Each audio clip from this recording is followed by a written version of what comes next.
Bom, galera, aqui quem fala é o Tarcísio e mais um vídeo barulhento de Hexcrawl Rio Claro.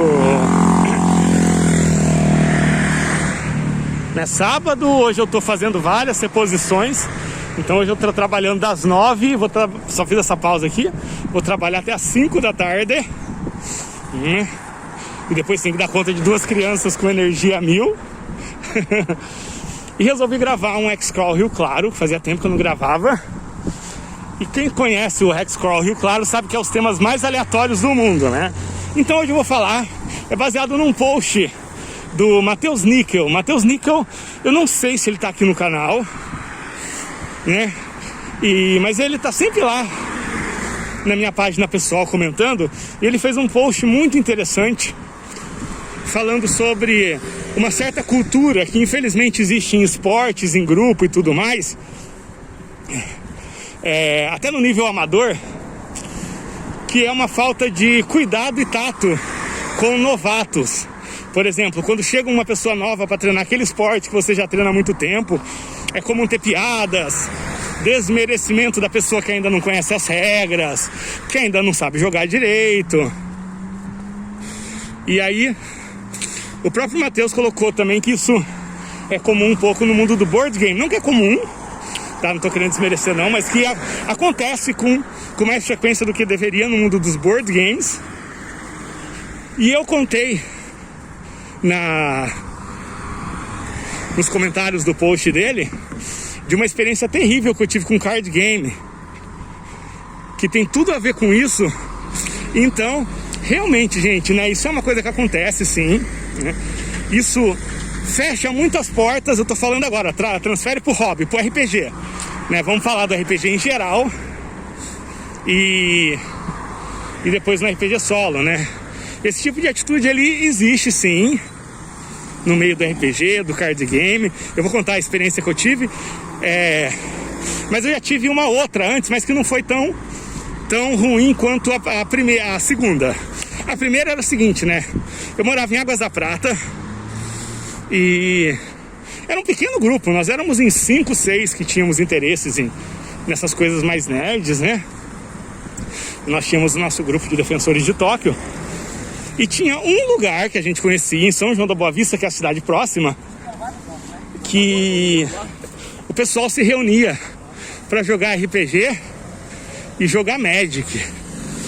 Mas era quase que uma maçonaria, assim, sabe?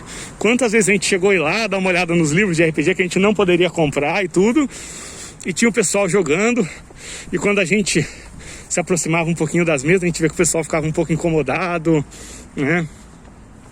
A gente observava que quando chegava uma galera com um deck novo de Magic, o pessoal fazia piada, às vezes não deixava jogar. Tudo bem, você é de lá, você teve outra experiência, beleza, mas eu tô falando da experiência que eu tive e que todos os meus amigos do nosso grupo nós tivemos também. Então, rolava isso também. E foi uma coisa que fechou muito, né? A gente parou de pensar em Magic, por exemplo, né? Que o Magic tava no boom, assim. Isso você bota lá que foi em 97, 98, quando o Magic fazia poucos anos que ele tinha vindo pro Brasil e ele tava muito bombando. Não que ele não esteja ainda, né? Acho que o Magic nunca saiu de popularidade, mas era novidade, né? Era uma grande novidade. E isso afastou muito a gente do card game. Não que a gente já tenha dinheiro para acompanhar, mas de repente montar um deckzinho bem furreco assim, a gente tinha muito interesse sim. A gente gostava muito das artes e tudo. E foi uma porta que se fechou. E essa porta só foi abrir na minha vida em 2014, né? Quando eu comecei a dar aula em Sumaré, numa escola, e tinha um professor lá que ele era muito conhecedor desse mundo nerd. Então, o cara conhecia muito de board game, card game. O cara sabia muita coisa. E ele tava há muito tempo sem jogar. Ele viu que eu conhecia Magic, pelo menos que eu sabia o que era, né? E falou, cara, vamos comprar um deckzinho junto, né? Na época tinha lançado um que era do Zendikar, né? E se eu não me engano tinha um deck, tinha um box lá que acho que era R$120. A gente falou, cara, vamos lá, você dá 60, eu dou 60, a gente pega. E aí a gente começou e jogamos algumas vezes sim. E aí começou a minha paixão pelo board game novamente, em que eu pude comprar alguns e tudo mais, né? E foi aí que começou aquela coleção que eu mostrei em um dos vídeos. Cerca de 3 anos depois, eu tinha me mudado para Piracicaba. Então acho que era 2017. E eu montei um clube de jogos na escola. Então tinha momentos em que a gente jogava RPG, tinha momentos em que a gente jogava board game, né? Eu trazia vários jogos assim diferentões lá pra escola. E a galera se interessou muito. E eu trazia a minha coleção, a gente jogava, estudava as cartas e tudo. E o pessoal gostou muito do Marvel Battle Scenes. Acho que foi 2016, né? Ainda não tinha sido descontinuado.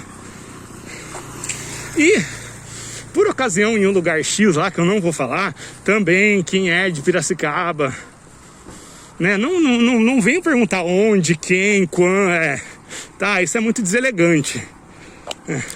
Aí fica o voto de confiança, né? Eu conto a história e vocês acreditam que foi assim que se passou, ou que pelo menos foi assim que a gente se sentiu enquanto a história se passava, tá? Não vou citar nomes nem lugares, não, porque eu não quero queimar o filme de ninguém. Mas o nosso clube de jogo, ele funcionava de sábado. E, coincidentemente, marcaram um evento de card games no sábado, nesse local. E eu sei que ia ter um campeonato de Marvel Battle Scenes, né? Então, eu consegui autorização da escola, eles conseguiram transporte e tudo. E fomos lá, eu mais 9 alunos, né? Era 4 meninas e 5 meninos.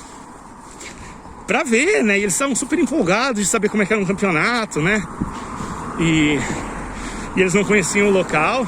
Então chegaram lá, eles gostaram bastante. Era uma loja pequenininha, assim, não era grande. Mas tinha, sabe? Acho que por ser pequenininha parecia que tinha mais coisa. Então eles ficaram encantados, assim, com esse universo. E o foco era muito card game, né? Um pouquinho de board game, menos ainda de RPG. Mas tinha uma coisa legal, que tava bem... Era uma escola de periferia, tá bom, gente? Não era uma escola de classe média, não. Então, muito do que eles viram lá, mesmo que seja em poucas quantidades, era novidade, era de brilhar o olho. Só que tudo entortou quando começou o campeonato de Marvel Battle Scenes. Por quê? Foi anunciado que ia ter demonstração do jogo para quem quisesse conhecer, né? E o pessoal lá, eles tinham jogado algumas vezes, mas ainda eram bem noobs, assim. Então eu fui lá, levei uns 4 decks pro pessoal ficar alternando, né? E eu não conhecia tão bem as regras assim, né? Então eu falei, chegando lá eles vão conhecer com um jogador de verdade. E resumindo, né? Foi um poço de arrogância o tratamento que eles deram aos alunos. Teve um que toda partida que ele sentava lá de demonstração, o cara terminava com a partida em 3, 4 rodadas. Por quê? Porque ele já fazia toda a estratégia e eliminava o adversário assim, nada. Aí eu falei... Aí o meu aluno, que tava jogando com esse cara, depois da 3ª vez que ele fez isso, e tinha mais gente fazendo isso, tá? É que esse foi o que eu interagi. O meu aluno falou, cara, eu nem sei porque eu perdi, né? Eu não entendi as jogadas. E aí a justificativa do cara, que era partilhada por outras pessoas que estavam lá, e o cara falou, não, mas... Você precisa entender que eu investi muito no meu deck. Então, eu não posso subestimar meu deck. Eu não posso jogar menos do que o deck é capaz, porque aqui tem muito investimento. Aqui tem muito dinheiro, tem muito tempo montando. Então, eu não vou subestimar meu deck quando eu jogar com ele. E era uma demonstração, né? E a gente tinha programado para ficar lá 4 horas. E a gente ficou 1h30. Aí eu peguei a galera, liguei pro cara do transporte, falei, cara, vamos no shopping tomar sorvete. E passamos as outras 2h30 no shopping tomando sorvete. Nenhum desses 9 alunos quis jogar card game de novo. Alguns não vieram mais no clube de jogos. Teve pelo menos uns 3 ou 4 que não apareceram mais. Os que vieram não queriam mais saber de card game, só pediam para jogar RPG, né? E board game. E foi uma experiência muito ruim, porque aí não tinha mais só a ver comigo, né? Eu consigo lidar com as minhas raivas, na verdade eu não consigo, mas eu tenho ferramentas, né, de como ignorar. Mas a gente estava falando de outras pessoas extremamente jovens, a idade deles era de 13 a 17 anos, né? E pessoas que vinham de lugares em que é difícil ter sequer o contato com esse tipo de coisa, então era uma novidade, uma coisa muito fora da realidade deles. E foi algo que me mexeu muito comigo, né? E eu também parei de levar o Marvel Battle Scenes, né? E algum tempo depois, não muito tempo depois, acho que 1 ou 2 anos depois, foi anunciado a descontinuidade do Marvel Battle Scenes. E aí, né, eu não sou nenhum ser de luz, não sou nenhum anjo, eu confesso que eu senti um sentimento que era um misto de vingança cumprida e pacificação. Não deveria, né?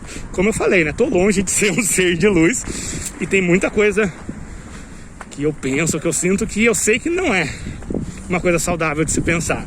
Mas quando eu vi a notícia que tinha sido descontinuado, eu só conseguia pensar naqueles caras destratando os meus alunos, né, sendo arrogantes. Eu só conseguia pensar neles. Falei, agora, taca fogo no seu deck, ou pi, né?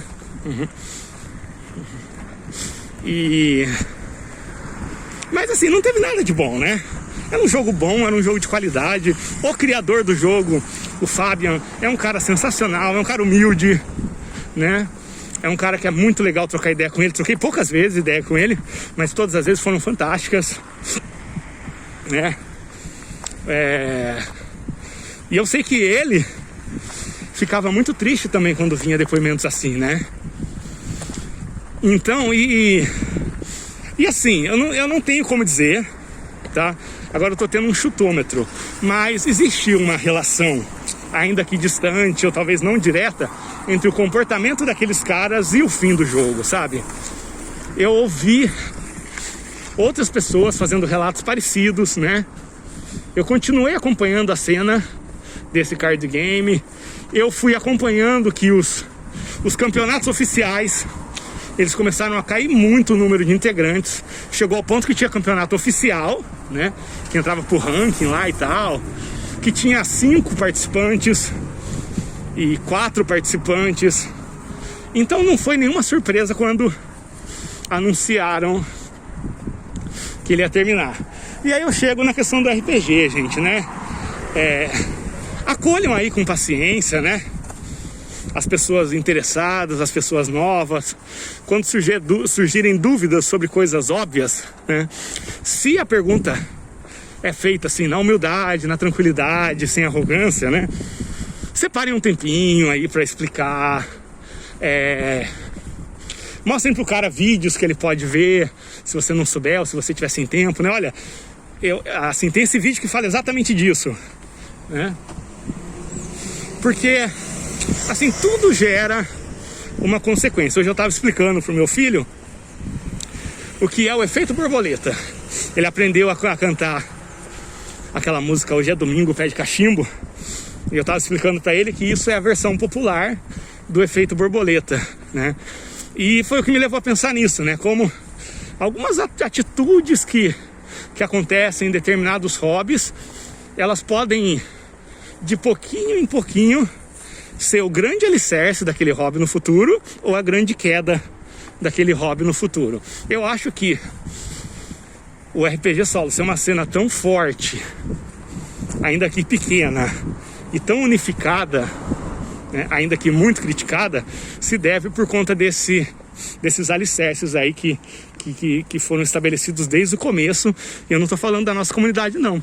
Lá fora, quando eu conheci o RPG Solo, ele se concentrava numa comunidade no Google+, Google+, né?